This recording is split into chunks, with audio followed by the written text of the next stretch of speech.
or cathartic. And the water bath, which wasn't exactly what you and I would believe in baptism, but there was dispute. John the Baptist was baptizing, Jesus. Well, headed home. It's October the 26th, 2022. 3:32 in the evening. Headed home from work. Had a pretty decent day. Hired a couple of folks. Maybe they'll stay a while. I want to talk a little bit more today about relationships and how our relationships are with our spouse.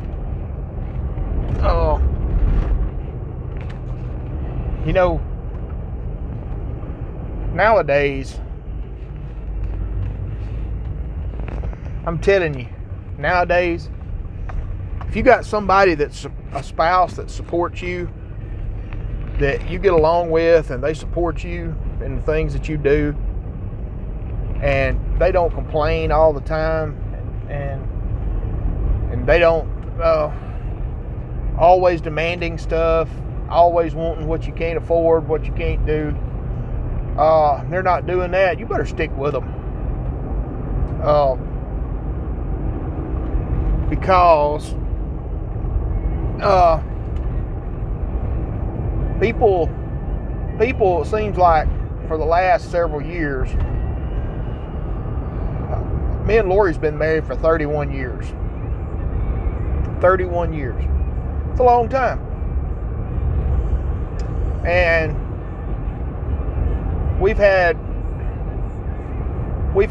stuff go on, tragedy, we've had accidents, things like that, but the one thing that we've never had in our relationship, and I'm not poking the bear, I'm not trying to bring on, I'm just telling the facts. Telling the facts. The one thing that we've never done in our marriage is have a separation. Now, you might wonder, well, why are we any different? Why are we any different than anybody else? Well, we're really not. The thing is I guess the reason why we've been together for so long is that we still want to spend time with each other.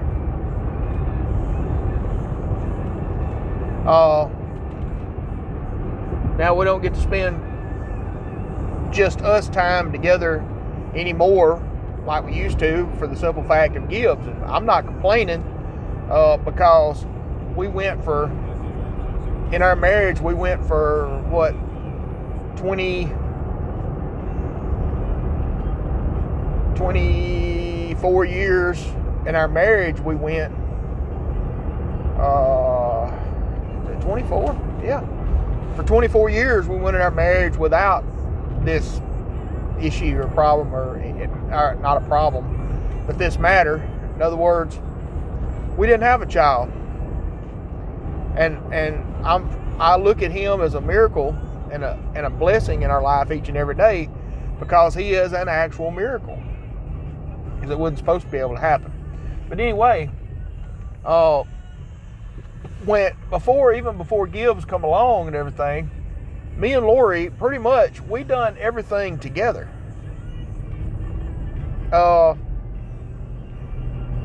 We done everything together, except for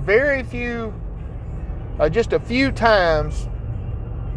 I remember a couple of times, the whole time we've been married, that Lori went and was gone for the weekend with girlfriends.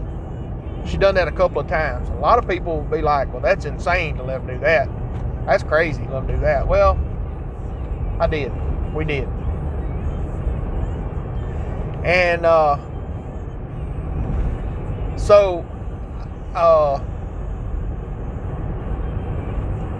we still want to do everything we do, we want to do together. And I think that's one of the biggest shoehorns I see myself of people that I know in a marriage is the couple wants to still continually have their buddies to run around with on both sides, both male and female. You can't, if you do that, when you start just hanging around with like other guys, say the husband starts hanging around with other guys, things come up, conversations come up, things happen, situations come up, situations happen. And the next thing you know, you're kind of fading away from your relationship. Same thing with a lady or a woman or a girl, the same thing. If you start hanging out with the girls on the weekend, y'all got a night that you go hang out with the girls, go with this, you're going to end up being around with a conversation that you really shouldn't be involved in. You're going to have people coming around that you really shouldn't be coming around, because if you're out with a girl or a lady is out with other girlfriends and all this, it looks like you're on the prowl. Whether it be, in the mall or in a club or whatever, which, need to stay away from clubs anyway. If you're married, you need to stay away from clubs. But anyway, unless you're there together and it's like to see a band or something. That's the only times me and Lori went. We were never club hangers or, all those things. Why is that? Because it brings about trouble. It opens the door for trouble. Another thing that was never prevalent in our marriage is alcohol or any kind of drugs. And that always opens the door. It opens the door for anything. It opens the door for whatever can come along. It'll open the door. Now, I know recently that I've been bothered some and had stuff coming to my mind from the past that have hindered and bothered me. I would say greatly. It caused me to have issues. And most of the time, the things that we worry about so many times starts from just an idea. You have an idea of what happened. You'll have an idea of what happened. So then you imagine what the scenario was. Next thing you know, you've got a mental picture of it and you're thinking about it. That causes issues. That causes problems. I've got a simple cure for you. I don't know that there is a cure. It's something that can come and go. And I don't know the cure. Because if I knew the cure, I would have took the cure or done the cure. But people beyond that, that's for another subject, another talk. But beyond that, so many people allow these things to get in their marriage where they're separating themselves. Next thing you know, they're wanting to do everything with the girlfriends, and they're wanting to do everything with their buddies, and they're wanting to do those things. You see, it has to be, you have to do things, we want to do things as a couple. Now, people say, well, yeah, but I don't want to, I got to have my man time. Look, if you've got to have your man time, you don't need to be married. I'm just telling you. You're not ready to be married. If you got to have your girl time with your girlfriends and you've got to go out, y'all got to do this and do that, you know what? You're not ready to be married. Because when you fall in love with somebody and you love somebody, you want to spend time with them. Now, you might be going overboard if you work with them. I don't know. That might be too much time. But you have to love somebody enough and want to spend time with them to marry them. Because that's who you're supposed to be wanting to spend your time with. Because you become one flesh. Remember, the word says they'll become one flesh. They will leave their father and their mother. He will leave his father and mother and become one flesh with his wife. They will become one with each other. So you see, when you start trying to separate that joining of one, when you start trying to separate that, you truly start separating that, literally. And next thing you know, you're separating. Next thing you know, you need time to yourself. Next thing you know, you need a break. There's no such thing as a break in a marriage. I'm telling you right now. There's no such thing as a break. Now, people could come and ask me, well, what do you say I should do? What do you say? I don't know that advice. If you've fallen out of love with your spouse, you better pray. You better seek what it was you fell in love with them for. You better look for what it was that got y'all together to begin with. And see if you can rekindle that old fire, because if you don't, that fire has gone out. I know there's people that gives all kind of advice on YouTube. They give all kind of, they tell you how you do and this and that, and manly advice and all this. Some of it's good, some of it isn't. I see a lot of them that talk about marriage and how marriage isn't this and isn't that, and in this day and time it shouldn't be marriage. I always remember what the Word says, though, not what people feel or what people think, but what does the Word say? And the Word says that they will start not giving in marriage, that they will start talking about, basically in plain English, in plain words, they will stop getting married.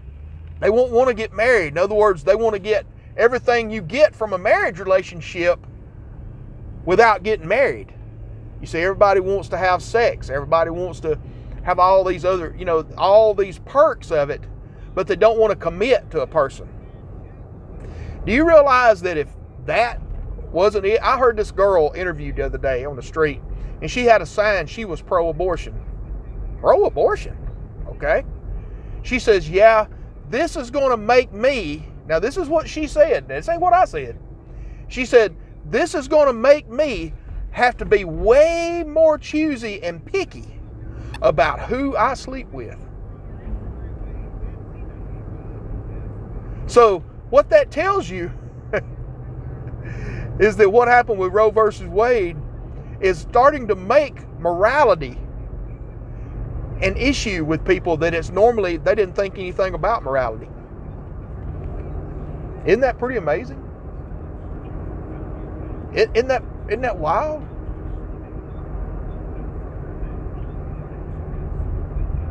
So just remember, if you're feeling distant from your spouse, if you're feeling, then start spending more time with them and start telling your buddies and your girlfriends, no, we're going to do something together.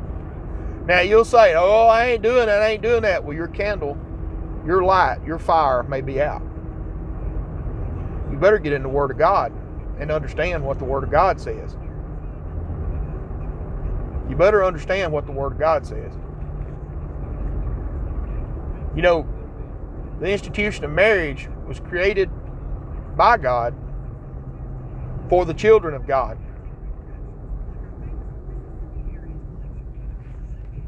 And if you claim to be a child of God, then you have to be a believer of the Word. Not only a believer, but a doer. This has been Steering Wheel Commentator.